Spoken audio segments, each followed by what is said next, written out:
Hi, welcome to the Close the Loop podcast. I'm your host, Kevin Deeney, and today we're going to be talking about how businesses create great content. To help us dive into this awesome episode, I have a former colleague of ours and close friend. Her name is Cassie Ciopryna. Cassie is the content manager at Mary Ruth's, which is a vitamin and supplement company, and was previously the marketing content specialist here at CallSource for 3 years. So we know each other fairly well. Cassie has a BA in English and MFA in creative writing and has been working in content marketing for over 5 years. So welcome, Cassie. Hi, happy to be here. Hey, Kevin. Yeah, this is great. We've been waiting to get you on here. And this is one of those topics I thought you'd be able to really help me out with, which is, how small businesses can make great content, which kind of puts us in the discussion about process, like how they actually make it. Having the process is fine, but you want to make great content. So putting those things together is such a puzzle and such a difficult thing. So why is that so difficult for companies to figure out? Yeah, and I think even a step before that is what I've seen in small businesses is why should I even create content? What does that even mean? A lot of small businesses may think, I'm getting through my day to day. I'm just getting through each day. And what is content going to do for me? I get referrals or, basing some of their business on that. And content doesn't always have a direct ROI that you could measure, which I think is another barrier of why people may not think it's important to focus on content. But of course, I believe in content marketing. And I highly believe that having a good content marketing strategy will help your business in the long run. It might be smaller, slower, incremental changes, but it'll make your life easier in the long run, and it will hopefully help you acquire more customers. That's great. Yeah. So, and you mentioned something really important that we probably should cover, right? So let's really ground things.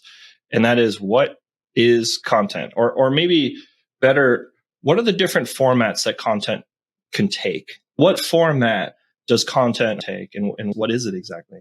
Yeah. So obviously having a website that has content for you, I would hope by 2022 that any business has a website, at least like a most basic one that they could do.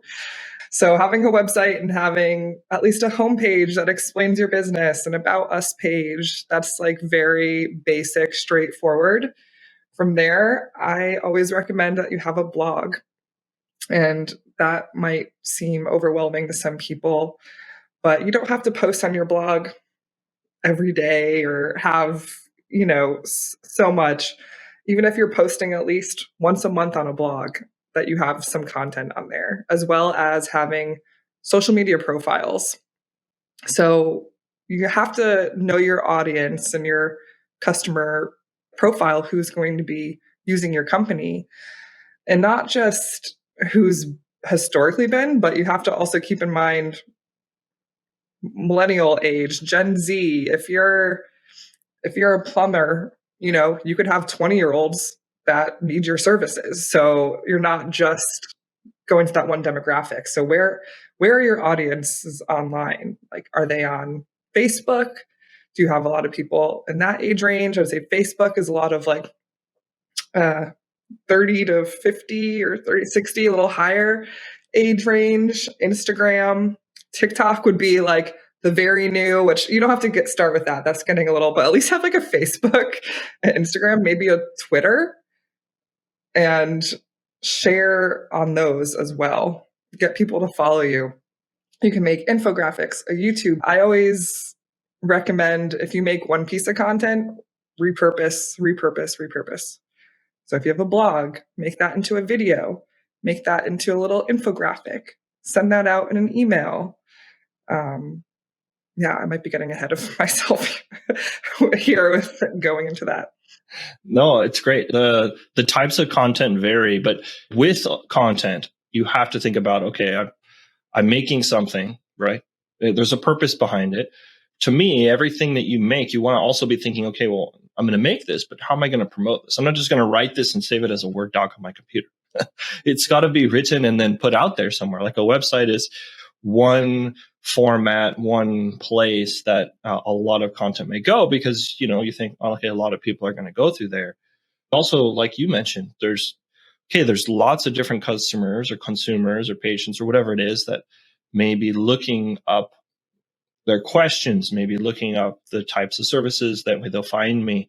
So wherever they go, wherever they are, what kind of, message or what content basically are you going to make? So when you promote it, that's almost to me as important as the creation of it, because you create it knowing, okay, I'm going to want to diversify it into multiple places, or at least I'm going to be making this and I'm going to put it into this format. Social media is what we're talking about as like a promotional channel. Those are far and wide reaching, but there's a lot of other types of promotional channels. So if you're planning on, if I'm going to make something, consider, okay, I'm going to promote it as much and as widespread as I can. If that's a local community event, direct mailer I'm going to send out on my website posts, I'm going to put it in my Google My Business, I'm going to put it on social media. There's a lot of places to put it, which is another thing the business to figure out, right?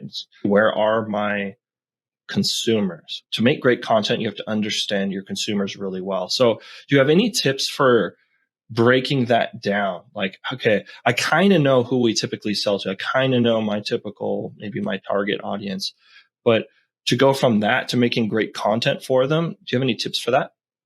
Yeah, understanding who your customer base is and who they really are, not just who you think they are. I would just hope that you have some data on every time you have someone.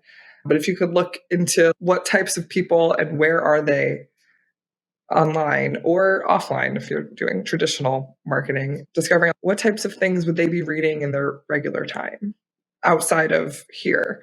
Or if they are looking for my business, what would they be searching for? What's their intent there? Again, I'll just go back to a plumber example. if someone is going to find you, what might they search for first? They might, why is my toilet leaking? Why is my sink dripping? These are bad. I mean, that's what I would think. I don't really know a lot about plumbing, so you're going to have to go to like a very high level of what your customers or patients would be searching for to even find you in the first place. Maybe even before they get to fully like needing your services, you want them to find content that you've written that will help their intent, their search intent. So, like you said, having a blog article, first you'd want to think of, what are the questions that you get already when people call in? You could help yourself by making content out of that so you're not repeating the same things over and over. Or if you're going to someone's house and you have technicians going there, what questions are they getting? Get that information from them. And that's an easy way to start making some content for your blog, which then should help with some organic search terms because those should be highly searchable things that they can come across you. Even, like you said, sending something in direct mail. If you're sending out coupons, say, in Valpak or something like that, how could you like tie some content into there? Or, QR codes are a big thing now, like get them back to your website. Basically, that's just going to show that you're a more reputable company. You know what you're talking about, and people should want to use you because they already have a little bit of trust in you from the content.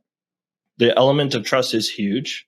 And so if we take that a little step further, just so we can like really break that down too, is why does, let's say, an article or a video or something that a business puts out there to help people with their problems or help people with an issue that they're encountering, with the fear they have, with the doubt, with, wondering, why should I use a company? Why do I need help with this? Or do I even have a problem with this? Okay, I'm aware I have a problem, but I don't know what the solutions are. And okay, I know that plumbers exist, and I know I have a leaky pipe. So which plumber am I going to use, and what criteria should I use to make those choices? How does content help with trusting a business? Yeah, well, I'd say if you're putting out quality content that's answering the questions that your consumers may have about a service that you provide, then you're already one foot like in the door, getting them one foot in the door by showing like, hey, you have this problem. Look, I'm helping you for free. And that's the thing too. Content marketing should be like free, accessible content for people to see that you're providing. So you're already giving them a little something. So then hopefully they'll give you something. If you have, all these blog articles or YouTube videos or social posts giving tips for them to do things on their own, when they really have a problem that's a little further than that, they're going to be like, oh, I saw this article by so and so, and they helped me out. So they'll probably, it just makes you feel like you know that brand a little bit, kind of helps you stay top of mind. And it's not just in the sea of everyone else. You're going to have competition out there that does the same thing as you. So what are you going to give to get people to want to go with your business? Yeah, that's a really interesting point too. In the sea of your, let's say your industry, your company, locally, let's say you're a local company, there's a geographic line around some area that you typically serve. So in that range, there's probably competitors. I mean, if you're a monopoly, fantastic. So you're a business in that range, you have some competitors. So are they doing content? Where are they doing it? How are they doing it? You can possibly one up their, the quality of what they're doing. A lot of times I look at it like, instead of trying to make a better video than they did, I look at it like, is the video really answering the question, delivering the value? And by value, I mean, like, is someone who watches this getting out of it what they need? And so I think it's almost better competitive content wise, to try to compete on quality, like deliver something that's a better value, more relevant, more specific. You may say, okay, I've jotted down all the questions customers have, and it's like 25 or 30 or something. I would almost go, okay, well, are they specific enough? Let's say the question of like, do plumbers fix leaky pipes? And be like, obviously, yes. But you may be like, okay, well, let's take that a step further and go, do plumbers fix leaky pipes for residential or for homes or, 24/7 or in the middle of the night? There might be other angles to it that make it more specific. So if your competitor is like, okay, I got these 10 answers and they're like ranking really well for them, or that seems to be working out well for them, and it's really a competition for you, I might be like, how could we one up that content? So do you have any other ideas for that? Yeah. And like you said, quality is really important because I've seen, especially with certain SEO agencies and SEO, for anyone who knows, search engine optimization, which is pretty much what makes Google like you and show your website to people searching. But I've definitely seen some tactics where people are just figuring out, okay, let's make the title of this blog or this video about this, but then they kind of skirt around really answering that. So I think it's important, if you're going to be putting out content, that you actually make sure you're answering the questions that your title says it's going to be.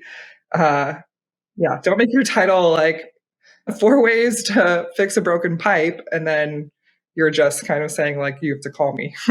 You want to actually give them some real tips. And at the end, like, if those don't work, then, call us. Or if you want a professional to do it, if you're too scared to do it yourself, that's where you get a little soft CTA in there, but we can get to the CTAs later. But yeah, having quality content is definitely important, first of all. And to differentiate it from your competitors, like you said, going that one step further, if you add on to that, like, keyword search, now you're saying like for residential areas or for businesses, you might have less people searching those terms or less people interested in that, but you're going to have higher quality of people that are reading that and interested in that. So once you have your like bigger pieces kind of done, that's when you want to start narrowing down even further, or within an article or within a video, get the high level and then drill down each time to also hit those people that are searching for a very specific problem. Yeah, yeah. And another thing you mentioned earlier was why businesses see it as difficult to make all this content. And you gave a fantastic response to that about, okay, it's hard to track the ROI on it. So I'm going to ask you about this. So how can businesses get better at tracking the ROI of their content? Because they're going to want to justify it, right? Like it might be difficult to be like, okay, I put out a piece of content, I get 20 or 50 more, 1,000 more visitors. Okay. But how should businesses be approaching it? Because I think before they start making content, even it is a consideration, right? If it's keeping them from making it, then it's very likely that they're going to want to be like, okay, do I have to buy some fancy mega tool out there to, track my content? Or are there ways a business can have some idea of how their content is performing? Yeah, well, I would default back to you for a lot of these. Our analyst over here, but Kevin put together all my reports for me at CallSource. But definitely, if you have a website, I'm assuming you have Google Analytics. There's a lot of free training on Google Analytics out there.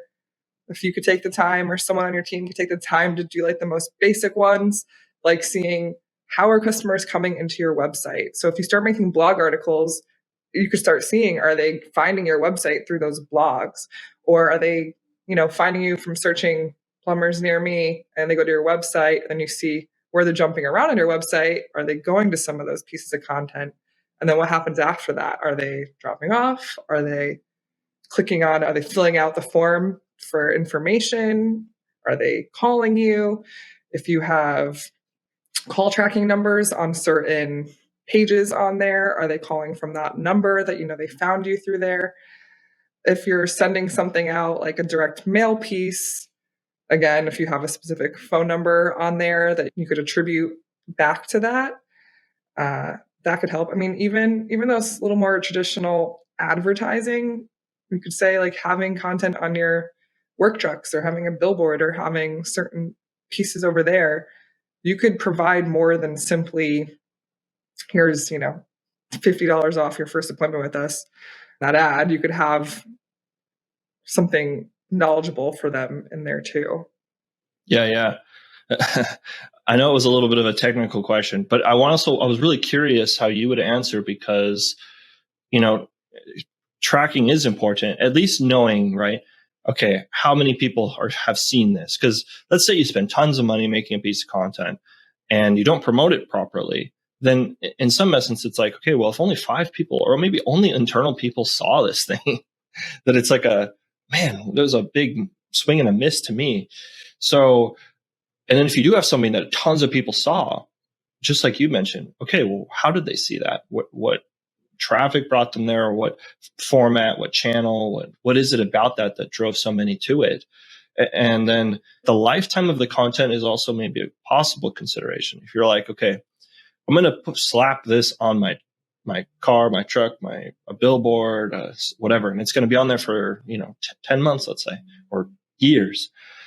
Then in that span of time, that's a long time to get the return. You can track the return on all this stuff. Like you mentioned, there's tracking numbers, there's QR codes which provide tracking, there's website analytics. Google Analytics is free, and yeah, there's a little bit of a learning curve, but you could probably Google, okay, how to track content on my website, and there's answers for that, and it's actually not too complicated, and you can get some basic reports going. Now, how you turn that into ROI, right? Between content and ROI is a conversion. To me, it's like always in there. So like you mentioned, okay, if they fill out a form, they call, they chat, they visit a site, and they have some interaction with you, or they go to a place, all those things are the conversion point. And you could say, okay, I know those came from content. And then once I have them, as a conversion, now I can see that they bought something from me. And then you have that picture, and it's so awesome. And then you could go, okay, if I can get ROI on my content and I have these questions, then I'm ready to start making this stuff. So a question I think I've heard a lot is, look, we're a small company. I'm the owner, and there's not a lot of us. How on earth are we going to make the volume of content that we would like to make? How is that going to work? Like they look at it like, I'm the only one that's going to write this, or I'm the only one that's going to create this. I don't know if I can ask my other employees. I don't know if I should go outside my company to ask people to write. How do small companies get the content made? Yeah. So once a company kind of realizes or accepts, like, okay, content is going to help me and is willing to start producing content, then yeah, that's definitely another barrier of entry is people being like, I don't know how to do that. Or, I'm not a great writer, so I can't write a blog post or this or that. And look, yeah, some people aren't. And that's okay. You don't have to have, if you only have a few people there, you don't have to have the perfect, you know, grammatically correct, everything is by the book blog.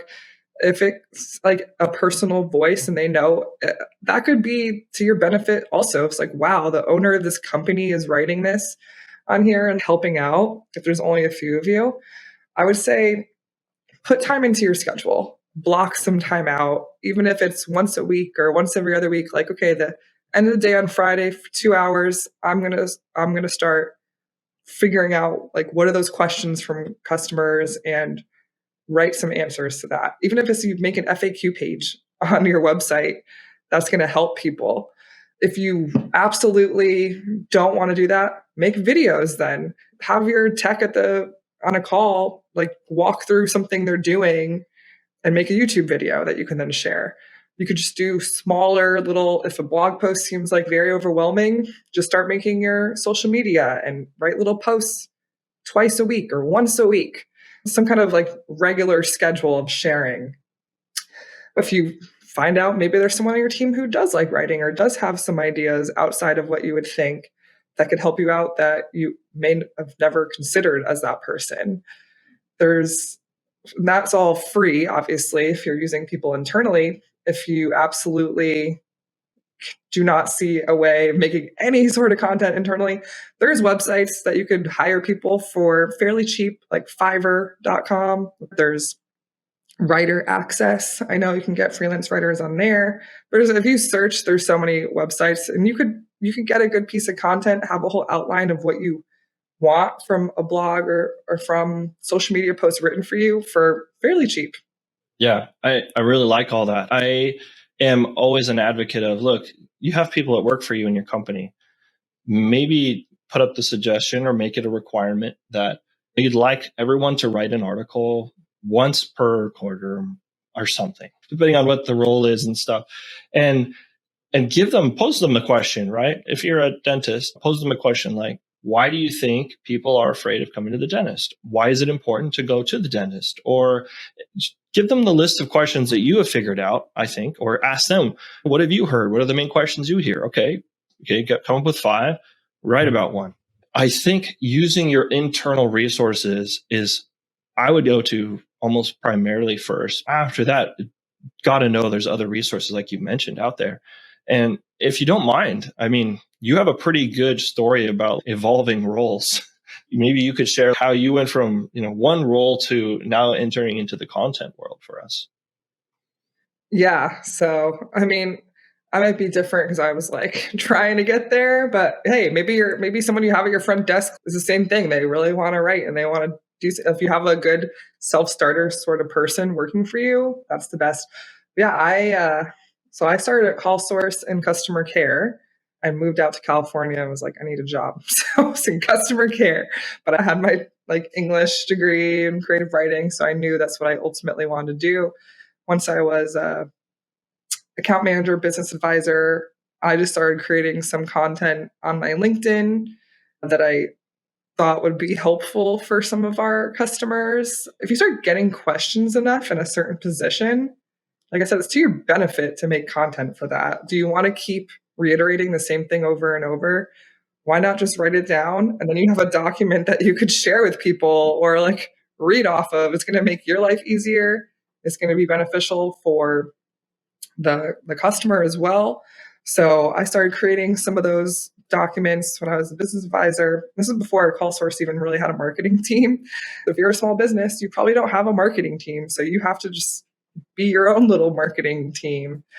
They started writing those and we had marketing. I wiggled my way into our marketing team at Call Source. So that's how I got in there. And maybe you have someone on your team like that you don't even know they have these skills that you could be utilizing. And if they have a little downtime now and then to work on some extra things, maybe even, like you said, it might be hard to like force people to do stuff. If you're like, hey, if someone gives this, we'll have a raffle, or you get a little $50 bonus gift card for doing this, or figure out ways to incentivize people to want to help you create some content. And I also want to mention it's a different type of content, but don't sleep on user generated content as well. Your customers are going to give you some of the best quotes and some of the best content that you're going to want to use. Testimonials. Make sure you have a Yelp page. Make sure you have whatever review platform is known in your industry, like Angie's List for certain people. But taking information from there and weaving that into your content as well, it's just further social proof that, you know, your company knows what you're talking about and your customers trust you as well. Yeah, the user generated content mention is really key. Gosh, that can be such a hard one to figure out. But when you can figure out the ask, I think, and you figure out, okay, when am I going to ask? How am I going to ask? If you have those things figured out, then you can get the user generated. Getting someone to leave a review for you is fantastic. It's a big deal to be able to get a fairly strong stream of incoming reviews coming in. You can incentivize it and be like, hey, everyone, you know, whoever gets the most reviews in this period of time, we've done this too. What tends to happen is it falls off and the contest isn't running. So it's like, okay, well, how do we get this process so that it's sustained and it's going? Because user generated content, like you mentioned, is fantastic. Yeah, I mean, if you have like an office that people are coming into, having a little thing in there, like I said, you can incentivize customers or patients leave a review. Of course, you cannot, it's not like legal to say, give me a 5-star review and then you get this gift card. You can only ask for their opinion, whatever that opinion may be. Or like I said, a proactive way, if you have text going out to a house that they have on their card, like leave me a review. And you could have contests, or it could always be something like that. I think it's easier to be ongoing. Every review you get a point towards this, or you get a gift card here always. And on your website, of course, just having on there places for people to leave reviews. The thing is, you just want to be, it sounds like bad to say, be in people's faces, but you're not in their face so much because people go all over the place. The more that they see you, if they see something on your website and then they see it when they search on Google and then they see it on Facebook, then you just stay in people's minds more, especially when you're delivering content that they enjoy, that they're learning something from. So getting those reviews, there's a lot of organic ways to get them. You just have to put in that little bit of effort. Let's say we've checked off, like, I look at it like, okay, there's content. And when users generate the content for you, that might be like the dream scenario. That to me would be like ultimate. Like if they are willing to like make a video for you, write an article for you, share their experience, and just talk about what they experienced to help, you know, other people make that decision, that's huge. And on the least, let's say the least valuable to me is just the company brand talking about itself. Like to me, that's fine, but it's not nearly as powerful, I think, or as valuable or as interesting to people who are online, who are, you know, everyone's researching everything. So the best kinds of content to me are closer to user generated, but there is in between stuff. And like you mentioned, like the owner of the company, the doctor who runs the clinic or who works there, doctors in the industry, or someone of renown, kind of like influencers, right? There is influencer in some industries. So in some industries, it gets a little foggy. Like, what the heck would an influencer be in the plumbing space? But there are home service influencers. They look at people and go, oh yeah, like I would trust it if they told me things. So there might be opportunities to tap into influencers. It's not exactly like you go out and you shop for people to influence. So I'd say it's a little difficult to find an influencer to be like, oh yeah, I love this brand or this company or this service. And this, I always go to them, especially when you're a local small business. But you as the owner might be seen as like the influencer because you started this business, you stand behind it. So maybe you're a pretty good influencer of it. But do you have any ideas or tips or anything in that influencer category? Because I'd say it's still better than the brand itself talking, but it's not quite as good as the consumer end of the day. Well, one of the things you said too that's super important to point out is don't just talk about yourself. That's not good content marketing. You don't want to say, here's my company, and this is like, you want to show people what you do and what sets you apart, what are your unique value propositions, but ultimately it has to be like, people don't care about what you do. People care about how are you going to help them with their need. So that's what you need to show in your content. That's why you're not saying, 5 reasons why XYZ company is the best plumber to have. Who's going to want to read that? They want to see 5 ways to help fix your toilet. Yeah, always example. I just keep going with the plumbing thing, but they want to see how can you help them? How are your services something that's going to benefit, make their life easier? That's all they're looking for. They're not looking for information about you.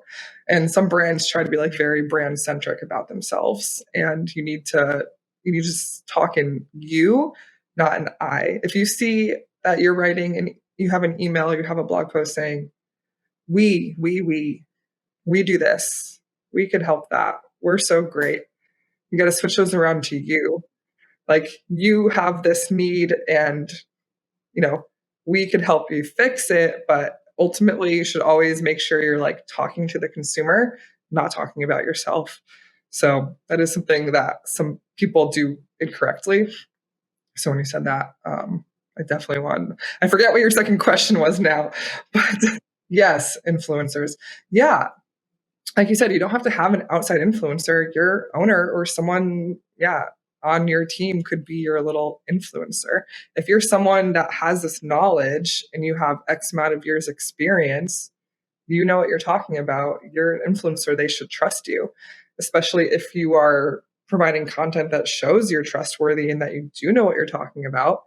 Then someone might start following you. Maybe even for your socials, you have a specific person that gives that little personal touch, signs off, or like, oh, hey, it's Bob here, owner at XYZ Plumbing, and here's your Monday tip. Like, there you go. Now they're looking out for Bob's Monday tip on their Facebook.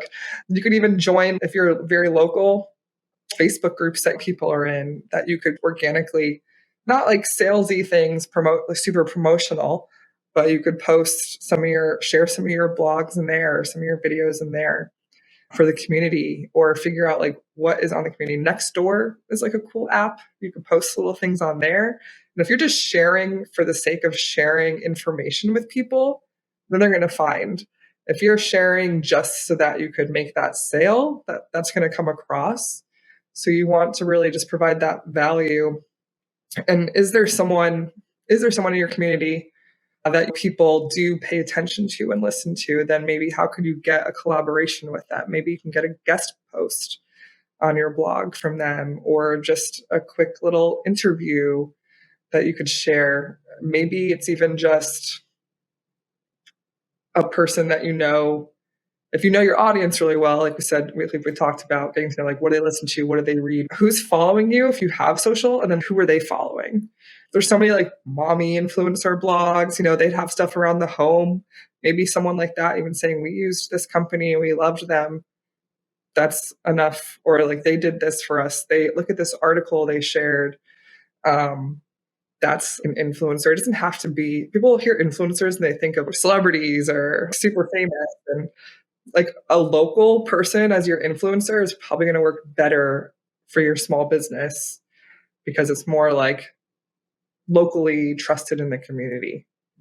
When you've got your sources figured out, like, okay, I'm going to create this, and you have the question figured out, and you have the idea of how you're going to report on it figured out, then it gets to a point where it's like, okay, well, now we're going to create this. Someone's going to write this or whatever, but how do I make it better? How do I make it as great as it could possibly be?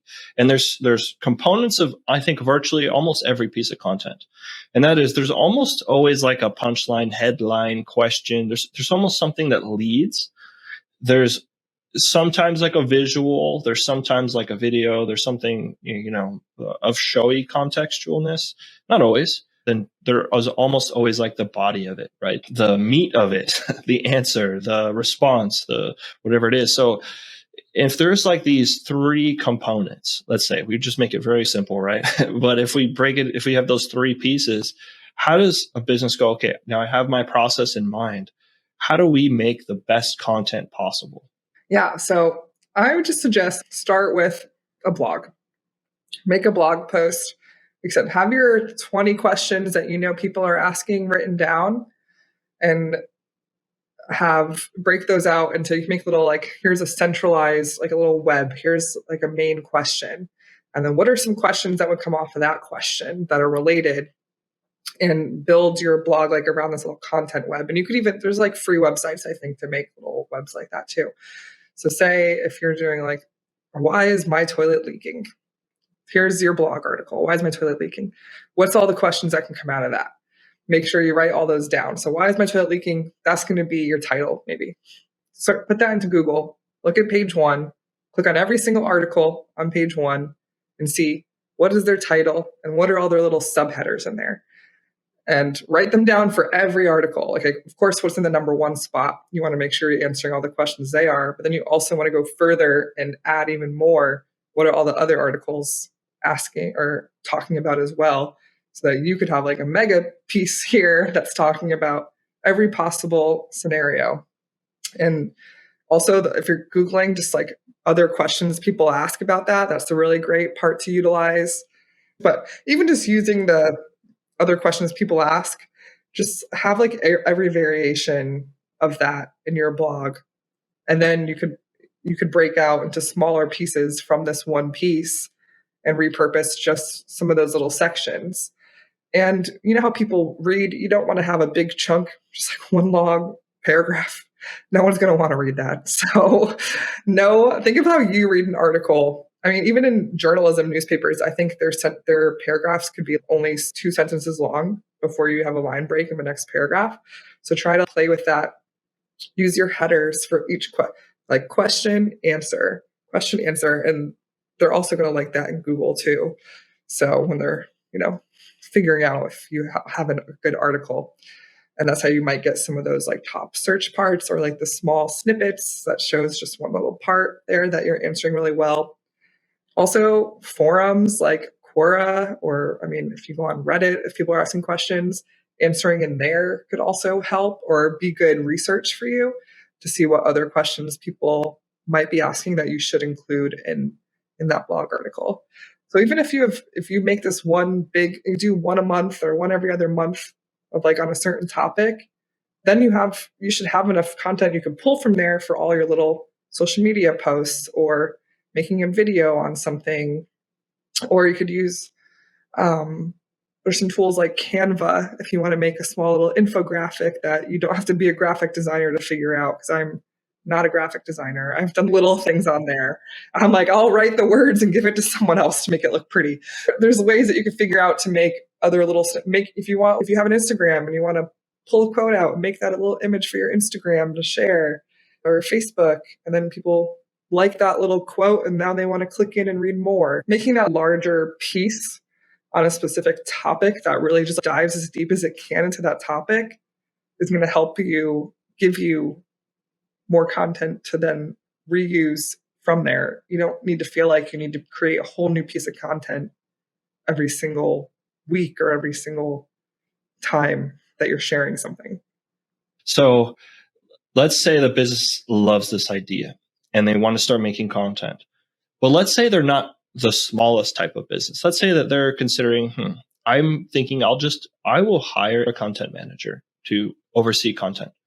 So if you could, since you've exhibited this role, what are some things, some very important things a business owner should contemplate before they hire, and what type of content manager should they be looking for? Like, what aspects of that do you think would help a business achieve its goals of not just content, but of growing their business with content? It's a good question. But yeah, if you're like willing to dedicate time to content and we want to make a plan and you want to hire someone to do that, you should at least have an idea of what kind of content do you think you need. Do you have any content to begin with to work off of, or no? Like an audit of what do you even have that's possibly considered content? Do you have a website? Do you have these social media profiles that you'll be sharing content on? Do you have people to share something in print? What you already have, it might be nothing. And then what do you want to have? So do you want a blog that's going to gain readers? Are you going to be using paid ads to get those? Or are you just trying to do everything organically and figure out like what's your end goal? And you can't say, in 3 months, I want to have X more customers from having this content. That's not really a realistic goal.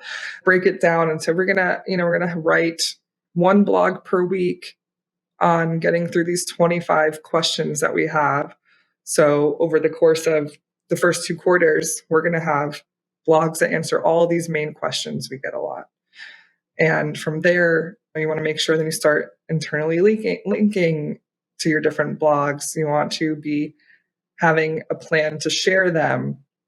And your content manager should be able to handle all that for you.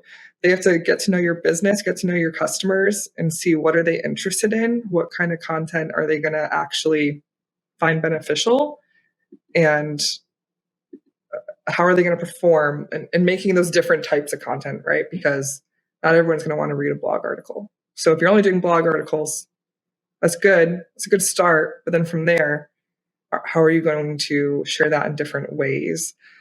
And I would recommend if you're starting off with content, you want to get more of that evergreen content, which is, content that can be used at any time of year. So that like why is my toilet leaking?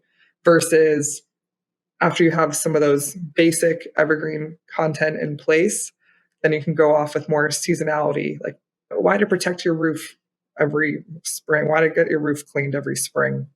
Someone might be searching at a specific point in time. So kind of outlining those. Here's the basic content needs we have, the questions that we need to answer that our customers care about. And then breaking out from there, like even more specific topics that are going to help your business, help your customers, potential customers, and help people find you and how to share those so that people are finding you. Oh, that's some really great ideas. I think it would be really helpful for businesses to have someone like that instead of having to do it all themselves. I think it helps to have someone who's responsible for that and for the business to be able to look at that as like, okay, this could really, overwhelm the ROI of what it costs to just get started with this. I'll do a quick summary about some of this stuff. And then if there's anything I missed, it'd be great if you could like chime in on there. So I look at it like this. First of all, a business is not going to sustain and survive if they're only advertising to get everything they do. I think they've got to have some organic. They've got to have word of mouth. They've got to be able to grow their business without spending money on every single thing they get. And to get to that point, I think even the smallest business needs to be considering, how am I going to be putting out some content that delivers value, that answers the questions, that provides solutions, that puts me as a source of trust in my consumer, my market, my customers, my patients that I'm going after. And I think that is initially where it starts. Then it's like, okay, like you mentioned, Cassie, what do I have? What assets do I have already? Okay, what kinds of things do I need? How big is that gap? To start out with, to get the evergreen, to get the foundations out there for the main questions, the main stuff that you want to tackle, the main value you want to provide. And then it's, okay, I need to track this. I need to make sure that if I'm going to spend this money, if I'm going to spend money promoting it, spend money to create it, I'm going to get some return. So then, I need to learn a little bit of Google Analytics. I need to make sure that my web profiles, social profiles are in place. I think that's a consideration. And then finally, okay, now should I hire someone? Which is, I think, why it was a good thing that we talked about that. Okay, no, then I'm going to do it. Okay, who's going to make this content with me? Me, my team, my company. I got to pull resources from everywhere I can if I don't have a person dedicated to this. And when it comes to making the content itself great, I think you really highlighted some great things. Think about the customer, put it in your voice, consider the question and what you know about them and what value you can provide them helps to make that content. And as you get better at making that content, meaning as you make more and more of it, you might learn some content works better than others, some things that are working better than others. Here's what's working, in the top, like Google results, like you said, here's the things they're tackling. And at the end of the day, I think that all sets you up for producing great content, even when you don't have the vast resources or maybe even the proper processes of refining content. It gives you a really good head start. Yeah, no, I think that's great. And as you were saying that, I was thinking too, even though content marketing is not about selling, you also should still take advantage of when you are writing this blog article. Make sure to promote yourself a little bit at the end and show, why are you a leader in this and why do you know what you're talking about? I own this business and look, we can help you do this too. The CTA, yeah. Yes. Yeah. Do you need those CTAs? I don't know if your business is utilizing email. I would recommend that as well. If you are a business that needs repeat customers, I'm sure you're going to have lulls, certain seasonalities that aren't as busy as others. So maybe use that time to create your content when you know you're going to be crazy and you're trying to get people in. If it's, again, roofing for 5 reasons that you should hire someone to clean your gutters every winter and you're emailing that out, people might be, oh, maybe I should schedule an appointment and get my gutters cleaned.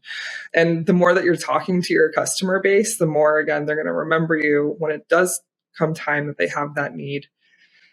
And have a little soft CTA at the end of your blogs for your contact page, or lead them to a different blog, internal linking of if they're curious of that. Oh, no, here, let's find more over here. So take advantage of those still without being, only about trying to get them to use your service. Yeah, no, that's really great. I totally had skipped over the CTA, but the call to action enables that conversion point to leap from content into revenue tracking. So that's a big deal. And we didn't want to miss that.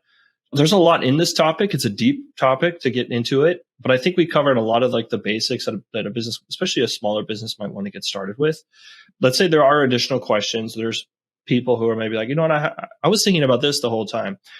How can people reach out to you, Cassie? How can they find out more about you or connect with you or what you do or anything like that? Yeah, anyone could find me on LinkedIn, Cassie Ciopryna. My LinkedIn is, you could search me on there.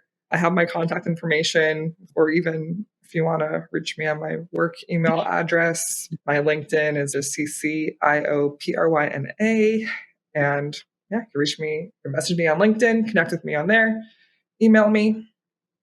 Happy to help. It's awesome. Thank you so much, Cassie, for coming on and diving into this topic. We'll have to do it again. Yes, I know. Exactly. If we get questions, I'd be happy because I know certain things go all over the place. So thank you everyone for listening and chiming into this wonderful episode on how small businesses make great content. So I hope to catch you again later. Thank you. Thanks.